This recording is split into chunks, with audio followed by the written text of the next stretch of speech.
درود تنجینہ کس طرح پڑھا جائے تو یہ تمام کی تمام مصیبتیں، پریشانیاں، مشکلات کا حل ہے۔ اور یہ درود تنجینہ اس کو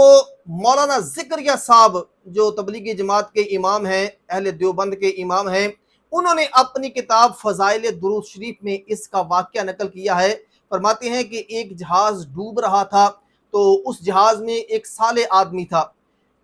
بحری بیڑا تھا، جا رہا تھا، ڈوب رہا تھا، تو اس جہاز میں ایک صالح آدمی تھا، تو اس کو آقا کریم علیہ السلام کی زیارت ہوئی، تو حضور نے فرمایا یہ درود یعنی درود تنجینہ، اللہم صلی علی محمد وعلی آل محمد صلاۃ تنجینا بہا جمیل احوال والآفات وتقضی لنا بہا جمیل حیات وطہرنا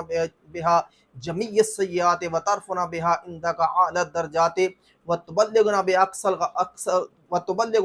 اقصى الغایات من جمیع الخیرات فی الحیات ومعد الممات انک مجیب الدعوات ورافع الدریات وقاضی الحیات یا کافی المہمات یا دافع البلیات یا حل المشکلات اغثنی اغثنی یا الہی انک علی کل شیء قدیر۔ یہ مختلف سیغوں کے ساتھ یہ درود پاک آپ کو مل جاتا ہے۔ کہتے ہیں کہ بیڑا ڈوب رہا تھا تو آقا کریم علیہ السلام نے درود تنجینہ پڑھنے کے لیے فرمایا